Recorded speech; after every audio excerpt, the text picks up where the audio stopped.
News 12 Sports with Pat Murphy. Great news regarding Bills tight end Kevin Everett. He moved his arms and legs today. And doctors now believe that's the wrong video, by the way. That is not the right video.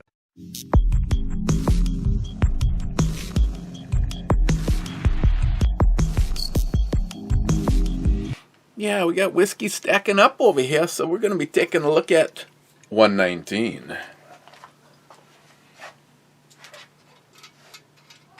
Just got back from the range. Yeah, baby.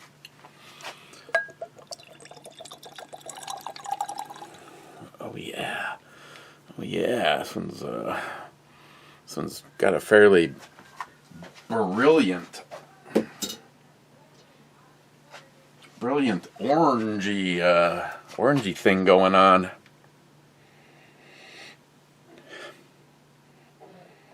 Has a real citrus notes to this one. Not a perfume. You know, it's one of those things where you actually want to put it on your tongue. Cheers, guys.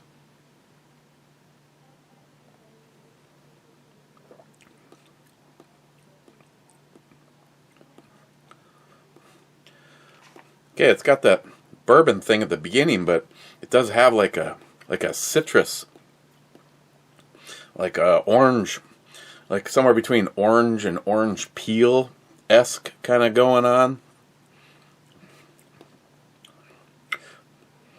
I'm going with a bourbon. Going with a bourbon. We want this video to go half the day and most of the night, so let's just take our time. Missing out on the club was Cobra saying cheers, liver damage clubbers, J-Dog Heart Club, Mr. Holster, Cobra last, Dinscourge shots, Dinscourge. Also, weren't you supposed to be calling people out for shots if they fired on a spot already called?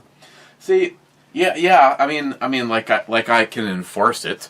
But these doofuses know that H3 has been hit for a long damn time, and they're calling it anyway. So, yeah, okay, yeah. If you call a shot, and you're not paying attention, and it's already been called, I expect you to be doing a shot. Are you happy, Dinscourge? Okay, first in was Patriot Ninja saying 1, 2, 3. Pocoloco saying H3, so he has to do a shot. Ben N says first, being second. Gunwild says third, being correct. Joey says hi, being fourth. Ben N love balconies or balcones. Texas whiskey. Yeah, it was definitely not bad. Ninja says, damn, you are one bad hombre. Yes. Ninja. Boobies. I like boobies. Ninja never had balcones or balconies.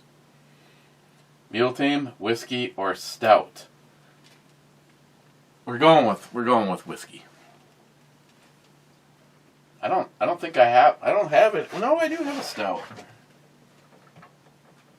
I have the bittersweet left hand nitro stout. Oh, by the way, if you're friends with Mule Team Steve on Facebook, he's in jail once again.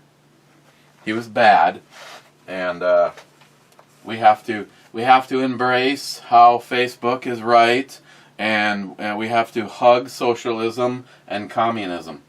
Clyde 6th, whiskey and revolution for all. Rich Huff says cheers all, almost top 10. EMT Rail Fan says 8th.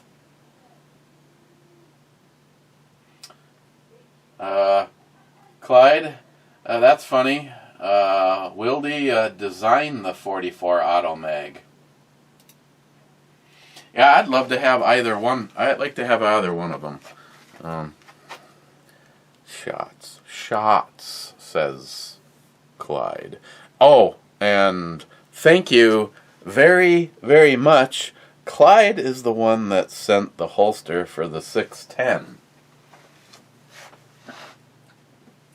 And I already talked to Clyde this morning about it. I don't know, maybe I need to get some of that leather conditioner that David Brown has.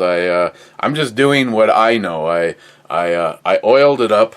I wrapped the 610 in like a wax paper, and then cram it down into the holster, trying to get the holster to stretch a little bit. It'll come out of the holster relatively easy when I'm holding it, but like I strapped this bad boy on my side last night, and when I was sitting down at the desk, I was gonna muzzle sweep Joey, and I actually couldn't get it out of the holster.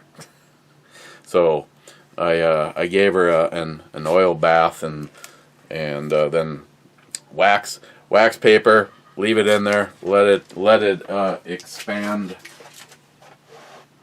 But I think it looks sickly awesome. And that right there is probably, no, I thought it was Jeremy. Instead, it's probably,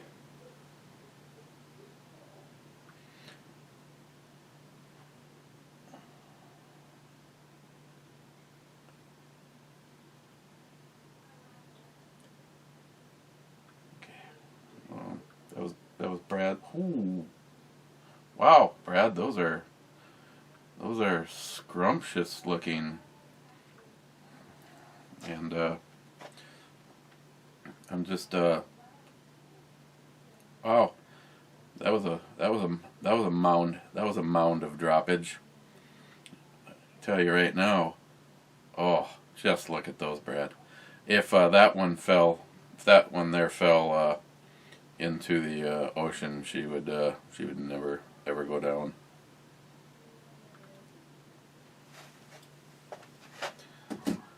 Okay, so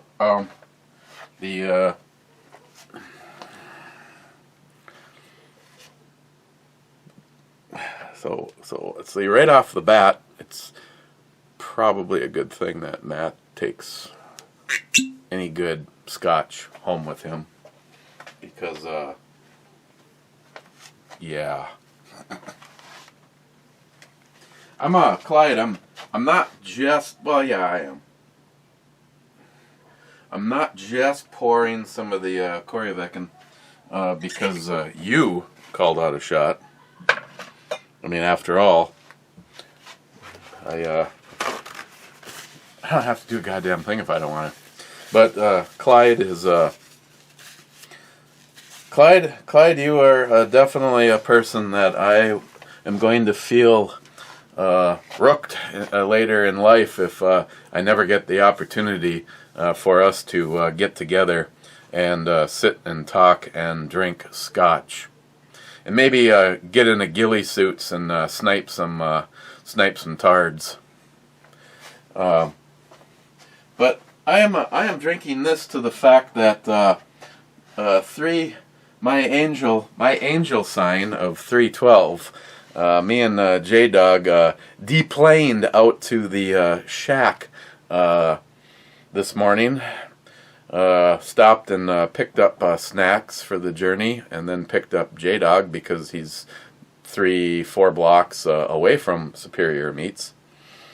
And we put J-Dog, I could be wrong, but I want to say we did at least 340 rounds. Oh, shit. I do want to say thanks. You know who you are, who sponsored some action into today's events, and it was deeply appreciated, because 556. I just smile money if we have to go to to battle. I have a lot of 556 that I never intend to hear hit a steel plate. My Mikey loaded me up a shit ton. He loaded me up all of the Hornady VMAX projectiles that NIHAP sent me, and I have 4 mags filled with either T6Bs or the one that Jay says is even more devastating. But those are all with Alice. Alice did come along today, but Alice came along because Alice goes with me on a lot of trips. But especially in a situation like today, I didn't want to lug the gigantic get out, get home med kit and then everything else bag that I created. But I wanted to make sure that I had a med kit with, and I also wanted to make sure that I had somebody with. Wasn't sure if Michael was going to be up at the shack or not, and it turned out that he was. But since how J-Dog, I knew J-Dog wasn't going to have a problem shooting guns. But I just wanted, after the whole Kentucky ballistics thing, I just believe safety is very important. I mean, like me and J-Dog were talking about, you could take a ricochet off of a steel plate. You know, you could have a catastrophic failure. You could, you know, I'm not getting any younger. I could have a stroke, a seizure, a heart attack, all sorts of things, and with multiple people there. Not to mention, if I am going to have a catastrophic failure or a ricochet, you know, maybe J-Dog takes it and then I save him. So that's kind of a weird circle, isn't it, really, if you think about it? You bring a buddy with to make sure that you're safe, and then you do harm to him while you're at the range. But this thing is just an absolute beast. I did 4 30-round mags in a row, and then wasn't quite sure if we were melting the handguard or not. So me and J-Dog actually quickly took the handguard off of it and then set the rifle in the shade so that it could cool down for a few more happy sessions. But I put 4 mags through it, and then J-Dog put two mags of steel case through it. I did 2, 3. I did more. I did more 30 rounders, and then ended on the 60 round. And the only problem I had, it was here's the non-funny thing.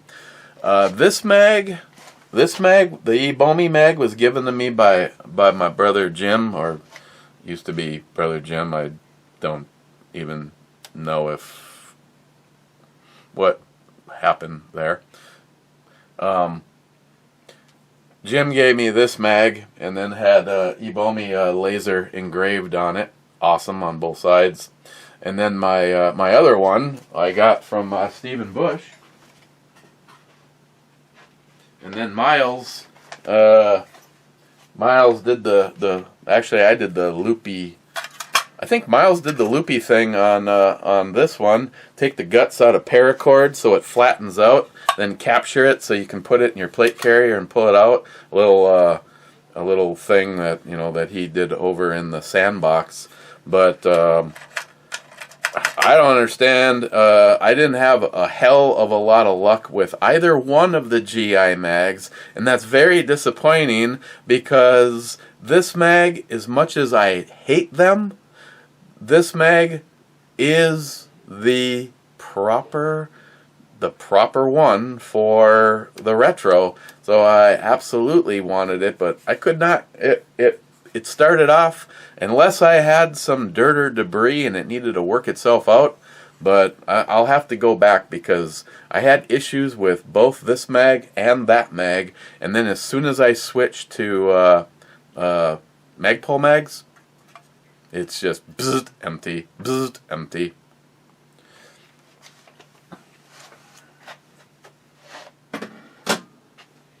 So, yeah, and of course, a life hack. If you are the proud owner of a rare breed trigger, or you are planning on getting a rare breed trigger, please, trust me when I say this, get a nickel boron carrier.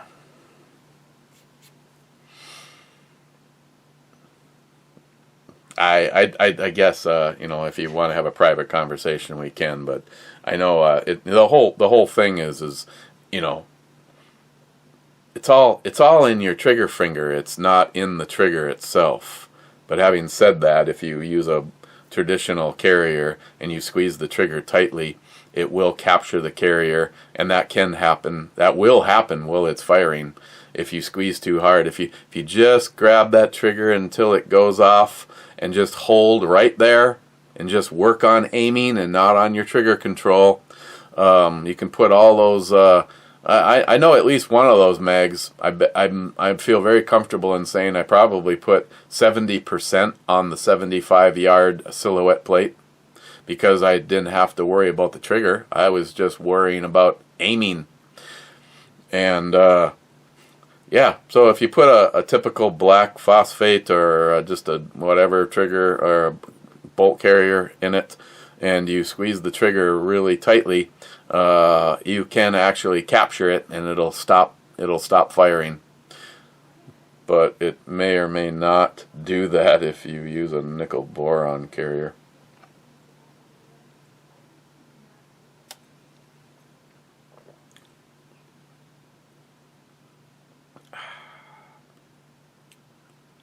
Yeah, what I think the problem was with the GI mags is the rifle is simply firing at a rate faster than it could get a round up to it.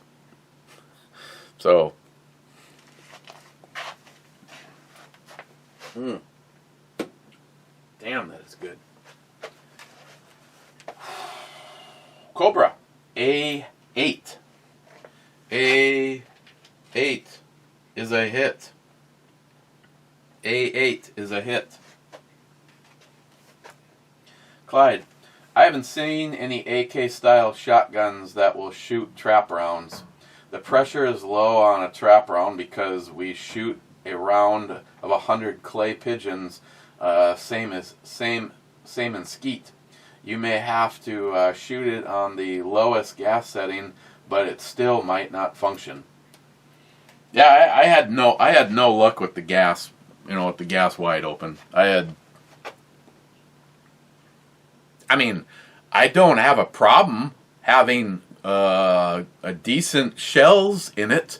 Trust me, for what it is, if I'm going to use it as a defensive weapon, I just don't want to piss a guy off and put, 16 BBs in him. I want to make a crater hole, and I want red mist, and I want to know that the threat has subsided, and then the threat can't sue me.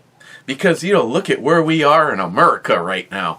A piece of shit can kick in your front door, and there is now senators trying to write law that says you should just sit there and let them do it, because it is not worth stopping someone. After all, they're only there for all of your possessions. So be it that we should, get in the way of what our government thinks. If our precious leaders think that the best thing that we can do is to know that you should just sit on your couch, maybe check your Facebook status, let the bad guy come in, let him rumble through your stuff, who cares? Who cares that he's going through your jewelry drawer and he's now taking a family heirloom? You shouldn't stop that person. Or, like in Minnesota, where we do not have the castle doctrine. Everybody everywhere should have the castle doctrine. Why? Far be it from me to think that I could possibly be smarter than one of our government officials, but let's take this path in another direction. How about if a criminal knows that the government is completely behind you blasting that motherfucker in the face and removing his skull?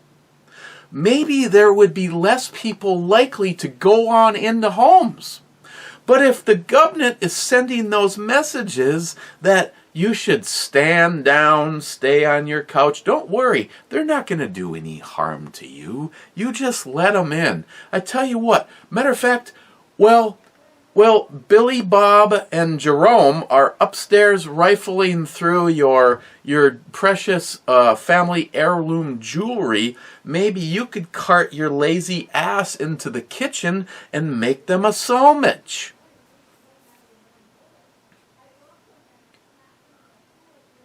Yeah, I go with in Minnesota, when we put the conceal and carry law through, the crime rate the following year dropped by something. It was a big number, like 80% or something like that in Minnesota. Why? Because all of a sudden the criminals didn't know if that person that they're thinking about stopping on the street and demanding your wallet and your watch is going to put a fucking cap in your ass. So far be it from me that I feel, and I am smarter than most politicians, but if they put out a law stating that every citizen, like say Sweden, the lowest crime rate, by the way, but I'm sure that's just a coincidence, you dumb fucking politicians.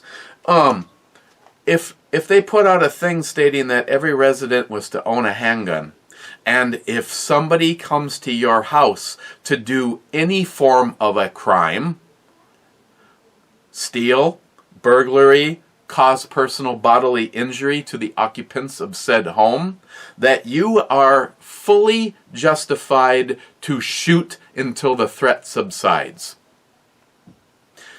I personally think that even the dumbest of the criminals would consider these options before punching in that door, versus knowing that some of these dumb shit politicians are simply almost going, tell you what, we're just gonna not even, we should just take locks away. We shouldn't even lock doors. You should be able, if you want to come on in and take somebody else's possessions, I mean, after all, far be it from me to say that you don't have the rights to my TV, or my Roku, or my firearms, or my knives, or Christine's jewelry, or her firearm, any of the above. We should not even get in the way of stopping you. God damn, some of the fucking stupidest people, and yet we vote them in the office. Clyde, B7.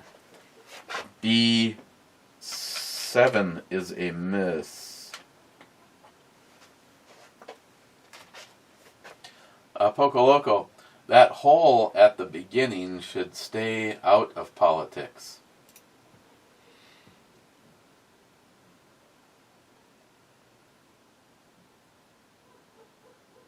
Eric Niger.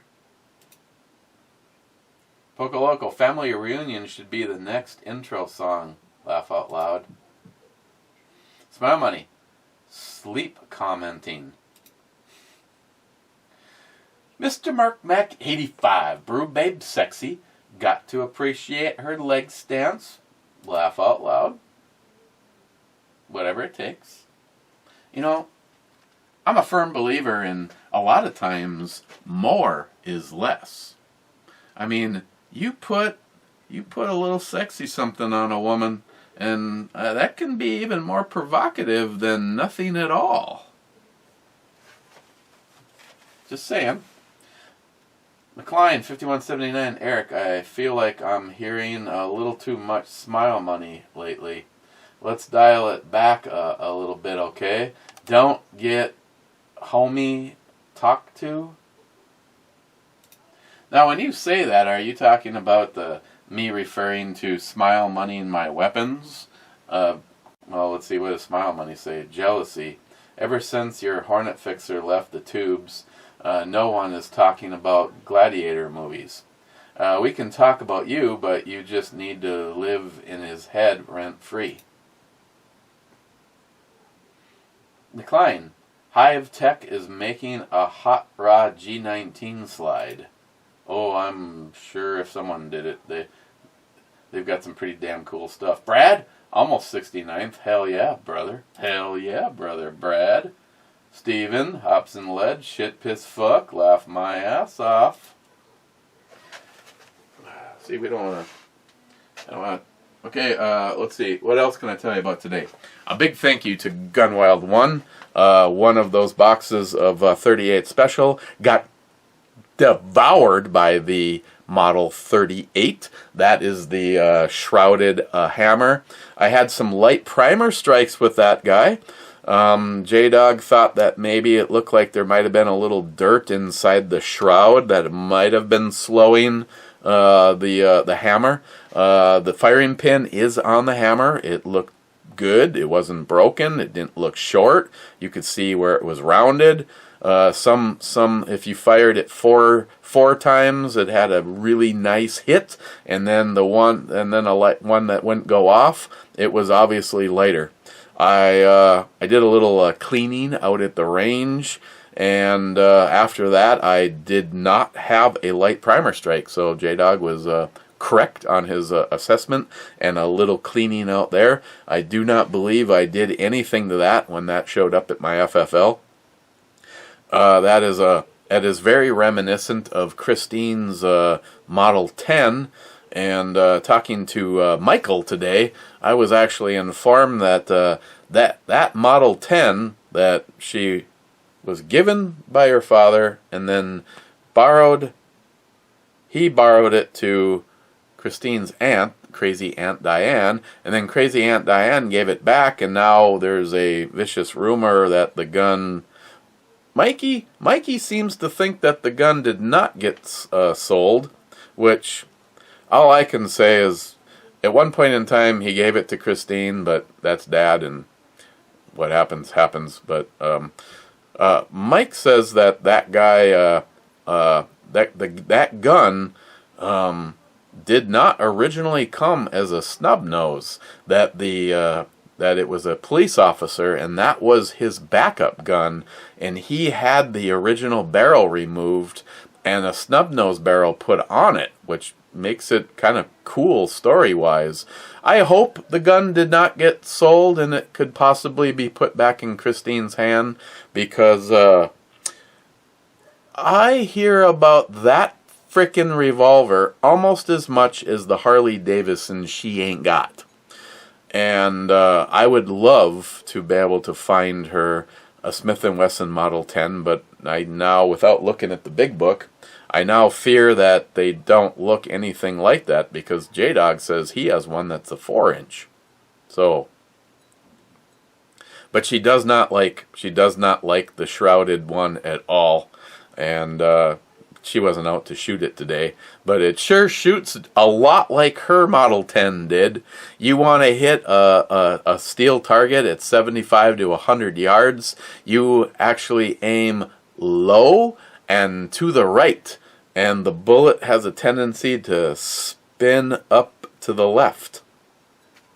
I know it defies gravity, and it does that whole thing from the movie Wanted, where you arc the bullet in. J-Dog was showing me that technique today. He was, he was like passing the 25 yard and hitting the set. It was incredible. Those idiots on Mythbusters just have no idea what they're talking about.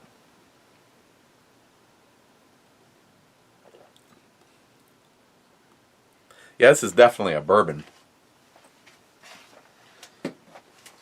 Another one that got quite a bit of ammo through it today was one of my personal favorites, another movie gun. Well, sort of. In the same family. Is the SW99. And the only problem that I had with this today is that all three mags, the last round did this. No holdback. No holdback. Me and J-Dog broke the mags down out at the shack and stretched the mags out. Now it does this.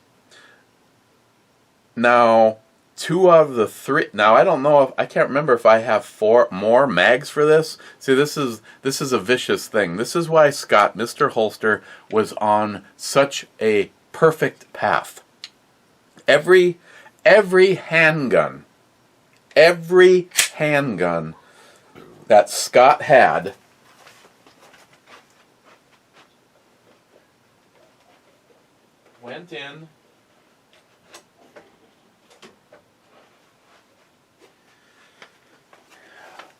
went into a range bag.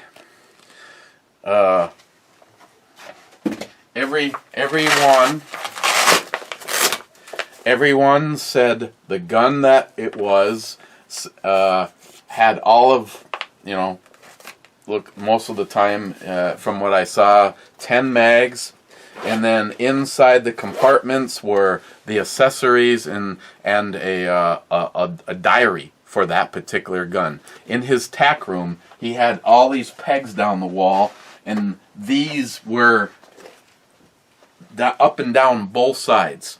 So I have frickin' mags strewn everywhere.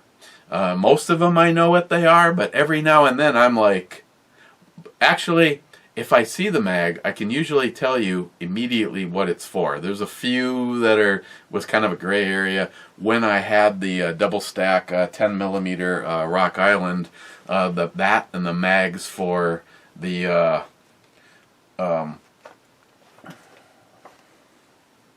other one, the one that I still have, the Grand Power, those mags looked a lot alike, but they were not interchangeable. So I can't remember if I have more than 3 mags for this guy, but the one that J-Dog took apart, the spring was actually inside of it, backwards, flipped up. The small loop should go under the follower, and it was the other way around. But in order to make any of these mags work, I had to give them a little stretchy. And all of a sudden now I'm getting paranoid because this gun has been an on-duty gun, or at least an in-the-safe, grab it and do business with it gun. And now I'm like, now I'm kind of fearing leaving it loaded up, which is kind of defeating the point of a gun. I don't know how old this, as far as I know, when this gun was purchased, it was a used gun, but it is in excellent shape. It doesn't have any holster wears. It doesn't have any. It still doesn't. And I have carried it. I don't have the right holster for it, but I have a holster that was made for my XDM that works awesome for it. And I like to carry this thing every now and then, but now I'm a little worried about leaving the mags. I guess it's still got the last round up and out of the gun with no problems at all. It just wasn't locking back for that last round on all 3 mags. But by the time we left, all 3 mags were working correctly, and kind of freaked Michael out. Because he's like, and then something broke. He's like, I go, they call it their high stress trigger. It's stupid. Honestly, it's stupid. My 40 cal did the exact same thing. You've got this ridiculous little long ass travel, and then it's like, okay, here we are. We're hey boys, we're ready to go. Let's do this. And this thing actually has a very impressive reset for what it is. Very tiny reset. It's a fun gun to shoot. I absolutely adore this thing. And again, it's just another one of those damn movie guns. So that was out. That was the other one. And between me and Michael, we put. I can't even. J-Dog might have a closer guess standing back and watching. I don't know, J-Dog, you never shot this. But I, 1, 2, 3, 4, 5, 6, 7, I don't know, 8, maybe 8 mags through it. And then Michael shot it just as many, if not more. And I know that Ed would have been way cool with this. I asked Michael if he wanted to leave this with Michael for a while and let him shoot it and enjoy it. I'm not giving it to him. I don't plan on this ever actually leaving the family. But this is Ed's gun, and as long as I'm alive, it's never gonna frickin' go anywhere at all. But to borrow it to my brother, a guy who he's part of my family. I have the utmost respect for. He does me and all of us, every single year that we've had our shoot, he's up there making sure that the grass is mowed and the shack is in good shape, and we're all ready to go, and all I wanted to do was like just take this and go ahead and enjoy it for a while. I mean, it's like, oh God, it's like I can still carry 2 other guns that used to belong to Ed if I want to get my Ed fix, but believe it or not, I have a few other things that I can cycle in as a, and he's just like, no, that's okay. And I'm like, I told him, I said, hey, you want to take the SW99 for a while? And, he does not have a 45 anymore because his 45 right here blew up. Yes, the plan is I will have the shipping code on Monday for this. As a matter of fact, I'm going to put this right here so I can bring it upstairs, and I'll get the return label taken care of with High Point, and get that gun replaced for him. Again, if I even won a small lottery, I would buy Michael a decent 1911. Because 45 is one of his favorite rounds. He has a very large cachet of it, and it'd be nice to get him something other than just that. Even though, for some weird reason, he absolutely adores that. Let's get something off the NIHAP, so...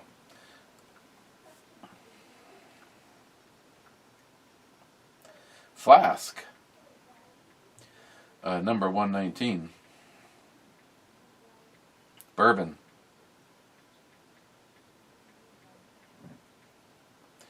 I get this, actually kind of get a heavy citrus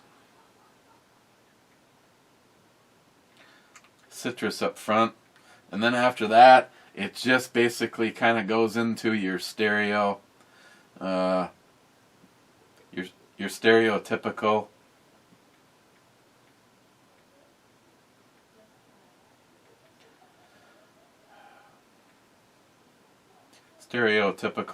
bourbon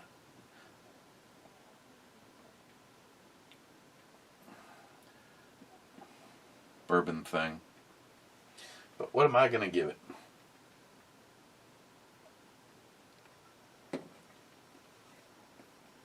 It's kind of harsh. It's kind of bitter on that initial surge. And I don't think it's being created by alcohol. It doesn't really, of course, the Maker's Mark was an absolute ass kicker, and that brought nothing at all. I gave it a 5.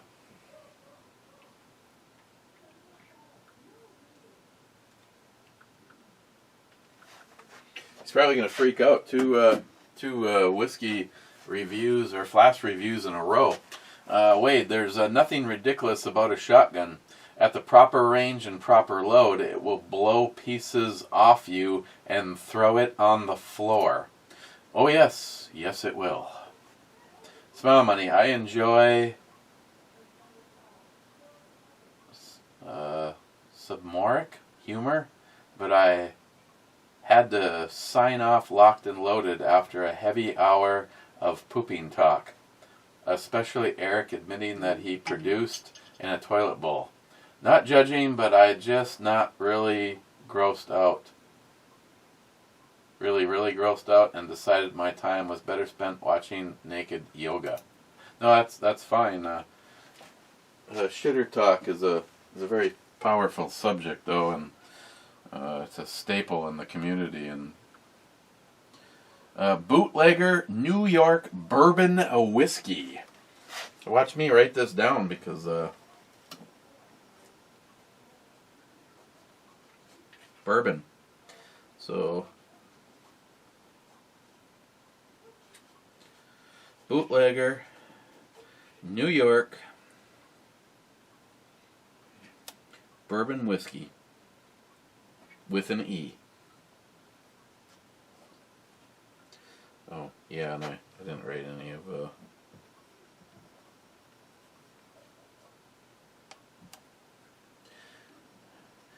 I just did the cliff note. Citrus and then bourbon. Let us see where this falls in the pecking order.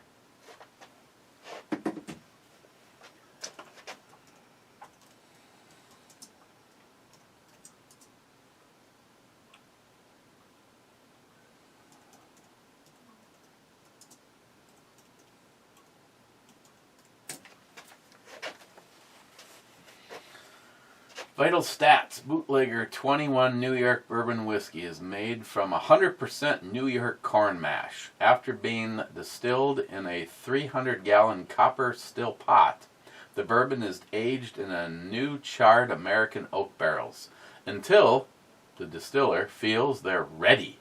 Barrel size vary between 5 to 30 gallons depending on the batch. Okay, what if I hit the shopping button? How much are we talking about? $50, $44, $95, $49, $39, $41. So looks like there's a few variations. That was Bootlegger's 21. I'm guessing that's the that's a little bit more aged at $50. So I'm saying this is probably the $44 bottle. Smart money. Yes, never take a firearm into the woods alone. Firearms are just so dangerous. Never mind that I've been doing that since I was 12. I agree that shooting with friends is more enjoyable. Well, no, I mean, it's one thing to go... I've gone hunting when I was younger by myself, but when you're talking about, like for instance today, unknowns, I'm about to run that basically at the same reciprocating rate as a full auto. It's just not. I got some residual oil in my eye. I mean, a case in point, Scott at Kentucky Ballistics would not be alive if he would have gone to the range by himself that day.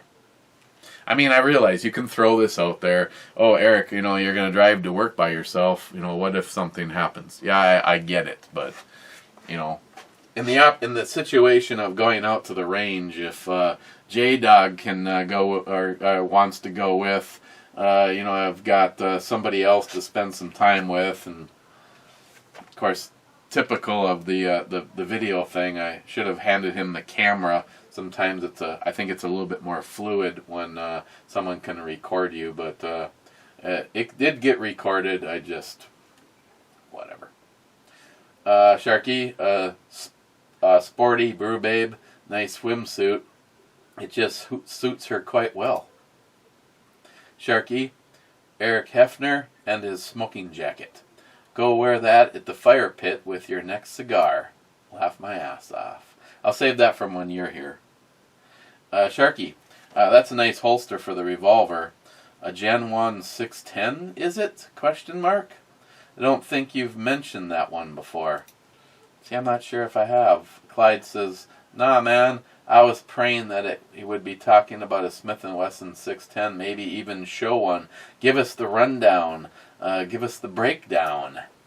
I thought I mentioned it, but evidently I didn't. I'll have to maybe do that tomorrow. Mr. 27, I remember that movie with Arnold Schwarzenegger. That's right, he's cool as hell. Mr. 27, nice intro, babe. Mr. 27, what happened to the brew babe? And he's got some big old boobies. Sharky, C2. I'll let Cobra and Clyde fish around that A7 hit. C2. Why? Why of all the other spots on the whole board do you have to pick C2? C2 is a hit. Hit. Sharky, I just let the ashes cool in the grill and clean it out the next day. I thought you pissed on it. SH, says Sharky. Brew Babe 1. Outro was too much plastic. Gunwild. I don't own a 38 special. Only 38 special only firearms. I prefer 357 Magnum, so no problem sending you the ammo. Well, I do thank you, because one box is gone. Gunwild, a smoking jacket. Didn't Hugh Hefner have one of those? Oh yeah, that's right. Gunwild, I think you fit in the trigger snob category. Not just Christine and Christopher. Speaking of triggers, what would you recommend for a P80 build? Keep in mind, one of my biggest things that I don't like about Glock is the trigger. Oh, speaking of that, when I was cleaning the guns from the trip today, I watched Gunwild's building his a dedicated upper for review, and I really actually like the way that turned out. The handguard with both black and red, not just solid black or solid red. I thought that was the reason I'm saying this is, as of right now, I think I closed the window and I never commented. You know, I watch a lot of videos. I do watch a lot of videos. A lot of times I'm like laying in bed and I'm like, okay, I want to check that one out, and I'm starting to get tired, and so I want to check that one out before I fall asleep, and I want to get that one out of the way. And I just didn't comment on a single one, but I watch stuff. So Gunwild, just so you know, I watched the whole video, and I thought it looked pretty damn cool at the end. I like that. I like the way that handguard looks. What do I recommend? Now, okay, this is. See, here is the problem, Gunwild. First, there is the aesthetics of the trigger itself. Now, having said that, they are not all equal. Some of them are just going to give you the look that you want. Some of them may give you a variation of a little bit of adjustability out of them. My bottom line answer is Serpico, and I thank Stephen Bush for this. Stephen gave me this trigger. Some may like it and some may not, because it fills up the entire. When it's fired, it's completely back. But when it's out and ready to go, it kind of springs forward a little bit. It's a flat trigger with just a subtle curve to it, and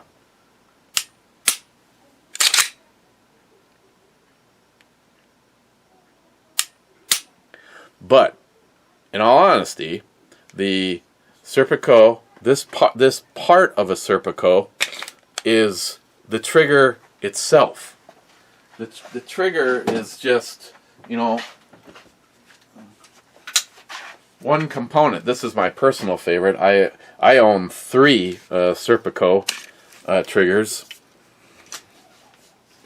The one that I put in the G20 is my personal favorite. It has kind of more of a spike look to it, and it is a completely flat faced trigger. But having said that, there's there's a little bit more to it than just being able to answer that question, Gunwild, because it's the trigger bar. It is the connector. There's all of the components that are from the trigger going back that can make the difference. Like in this particular one, this one has the Ghost Ultimate connector in it. The Ghost Ultimate has an over travel bar that the end user has to fine tune for your gun. This connector that is in here, when you first put it in here, the gun won't even fire. It's locked up. You actually take a little bit off of the trigger bar and then have to reassemble the gun and pull the trigger. Did the gun fire?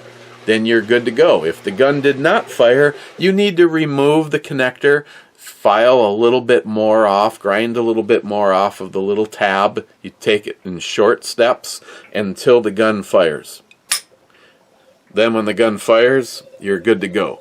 Now, the Ghost Ultimate is probably the most finicky one, and it's the only one that you have to do some gunsmithing on. If you just go with Ghost connectors, I recommend them over everyone else that I have had.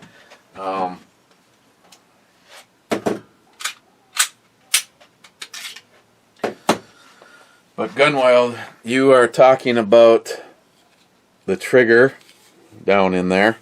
Then you're talking about this little guy here, the trigger bar. Then the trigger bar connects to the connector back in here. So you're dealing with a whole bunch of components. Now, Serpico triggers, you can get an entire setup. It's $99, and you're going to actually get this housing, the trigger bar, and the trigger, so that you can literally just drop it into your P80, put this pin in, and the trigger bar, and the locking block bar, and you're all set. Now that's going to go with, do you like the options that they have, because they don't offer all of their triggers and all of their colors in the complete setup. So you may end up actually getting, like, say, an OEM setup from Glock, and then I would put a Ghost connector in it. But I'm telling you, being that you are mechanical and you live this shit, what I would do is I like the triggers, just the aesthetics and what you get right here from Serpico, and then from the rest of it back, you could go with OEM parts except for the connector. I would go with a Ghost. And then if you do a YouTube video, all of these contact points across this surface here, and where the connector meets the trigger bar, if you mother polish this with like a Dremel tool or even a buffer wheel, mother's polish, get it to a mirrored look, you're going to get a very good trigger where like this guy here, in the one that's in the G20 and the one that's in the G22, you're looking at like $40 to $46 triggers for just the aesthetic part, the part that you're going to see, get what you want. Now, even more tunable is the Lone Wolf Ultimate trigger. They all look like this. You can just get them in different colors. The difference with this guy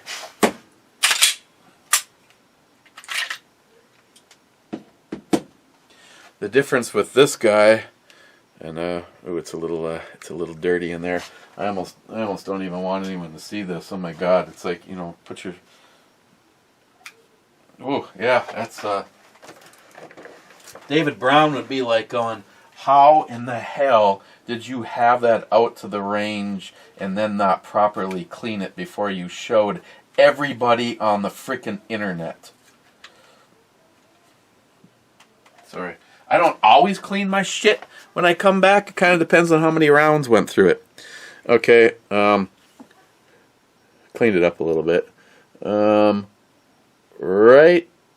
Right under my fingernail, you see a Allen screw. There's an Allen screw right there, and the other one's going to even be more difficult to see.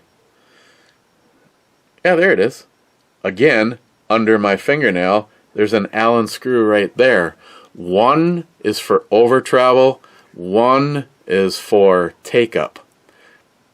Now this has an Eric polish job, and even though it's dirty, it's still pretty mirrored out, but it is a regular Ghost connector, not a Ghost Ultimate, and it is a heavily polished by me trigger bar and connector, and the Ultimate trigger I was able to adjust over travel and adjust the preset. And you have to be very careful with this because it's just like the Ultimate trigger, where if you take too much off of the trigger bar, the gun will not fire.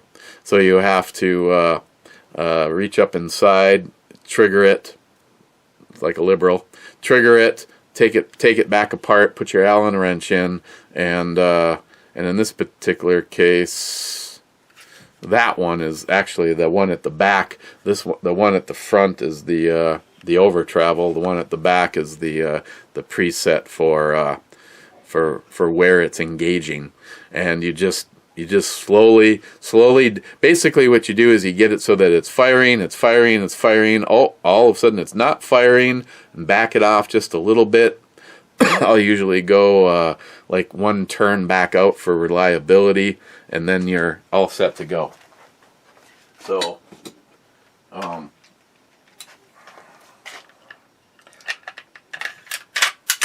so we are in a kind of a strange thing between you know, like this one. You're not going to see a heck of a lot of movement out of this one before it fires. It's got some creep, but it's not anything like what your typical Glock trigger is. And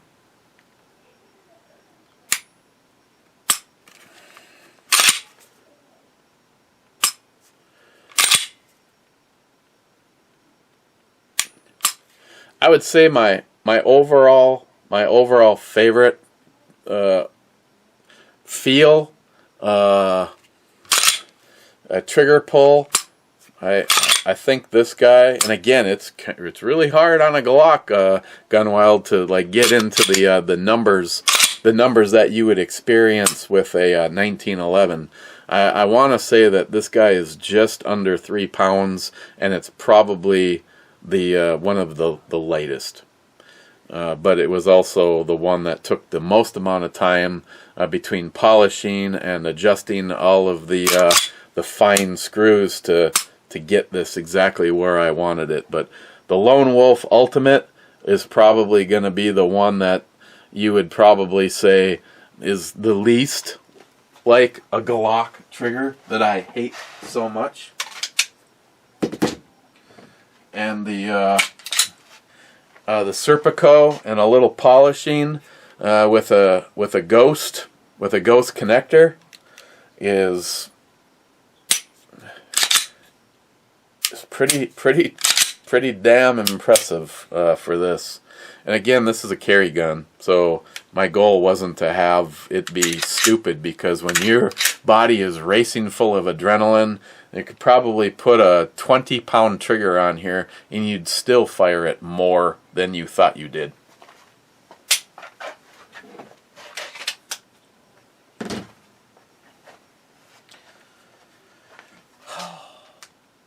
And everybody that's on the mission of trying to find me a Hellcat with a safety on it, I'm probably going to have to go back into the saving a little bit more money, because Christine really wants the Hellcat with the safety, but she wants the P. What is it? The PD. I don't remember what it is now. They have a Hellcat that comes with optics and a brake on it, and the price is actually not that bad, not that much more than the regular Hellcat. And she said that and this really honestly surprises me.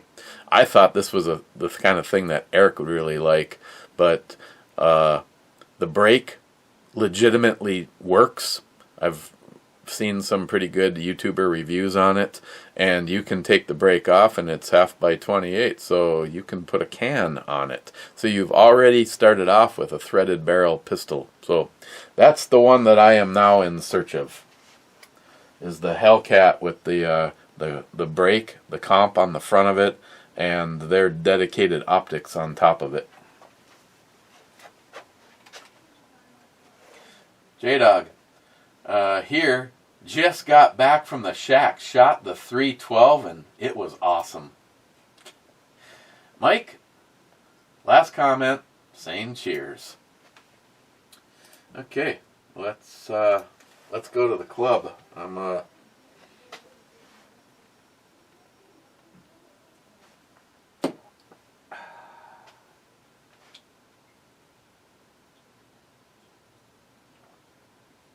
Oh, man.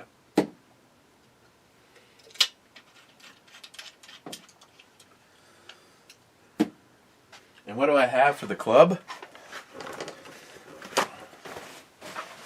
Oh. I got some really good shit for the club.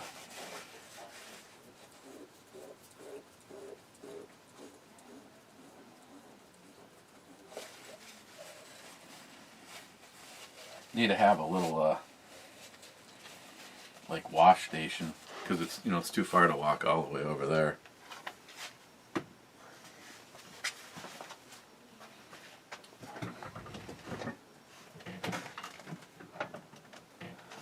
Oh yeah, I know Ed, Scott, and Justin would be so proud of me right now. We're going to have Mike's Harder Cranberry weighing in at 8%. Actually, I wouldn't even be surprised if Christopher along with company is holding something like this in his hand right now. But then again, we've all known he's got no taste.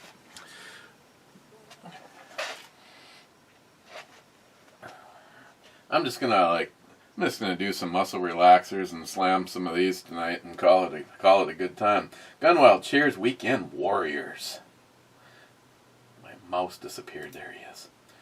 Din Scourge Shot Club.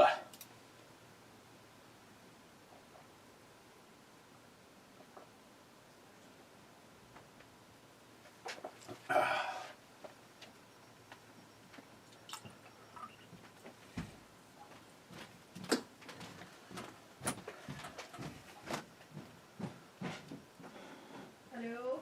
Woohoo! I just got done recording now. Yeah. We got like a half an hour. I don't know what you want to do for dinner. Did you have something to drink? Did I have something to drink? Yeah. Did you do your brew review? I'm doing my brew review. Right now? Yeah. Okay, well, you're on your own for dinner. Okay. Have fun with that, because I don't know what you're going to make. Okay. And I'm not having dinner, because I got like a half an hour to get my shit together and get on Miss Bomie zone. Okay. Yet somehow I'm responsible for all this. Huh? Yet somehow I'm responsible for all this. Oh. Smile Money. Is it beer or Flask being reviewed tonight? Did J-Dog stick around for the guest appearance? So many questions. J-Dog could not stick around because I picked J-Dog up and dropped him off, which means Christine would have had to bring him home, and we can all see how that's going right now. Shut up. Last comment, Clyde. Cheers. Tell Christine to go bite a wiener. Here, try this. I don't want that. It's cranberry juice. No, I don't like cranberry. See, someone sent me a smoking vest. Cheers, Too Hard to Dead, to the Sunny Slopes Long Ago, Warrior Battalion, Justin's Final Mission, Clubbers. That's the last comment. I'm hitting the refresh button. Then I'm going to have to go save the fucking universe. What is actually wrong with... You know what would be... Excuse me. I was going to say... Pardon me. I was going to say nothing's wrong with that, but burp came on instead. Pardon me. I wish I still had some of the brats. That would be awesome. With see, I have no problems every now and then. Macaroni and cheese, fuck yeah. If I had time, I'd make my homemade version, but you know I'm running short. Well, why don't you cook those brats up on the grill, then you can have that. But just make a. It can make a double batch. Yeah. They didn't have anything that you liked, but everybody loved the jalapeno cheddar, so I got 4 of those, and I got Sicilian. 2 Cajun. But I got your burgers. I got they look good. Mm-hmm. And she went and got a tray for the hamburger, and then I got their little bacon wrapped sirloins. Was it the same girl that we get every week? Yeah. Yeah, she's nice. Follow you down the line. Yeah. Like, hey, you want to try one of these? What the hell is that? Teriyaki. Beef stick. No. Come on, you know you want my meat in your mouth. No. Just nibble on the end a little. No. Little. Do you know that a pecker has a 4-inch? Oh my God!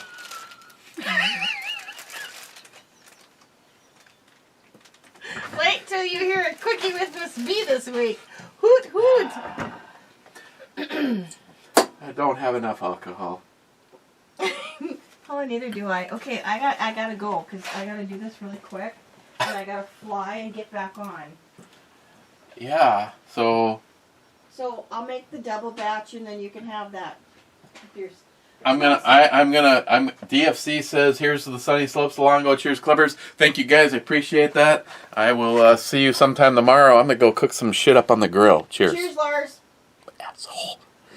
Oh, excuse me. I hate Lars. Make this really quick. And we got to go to the dollar store tomorrow so I can stock back up on the macaroni. Hey, John, did you hear that?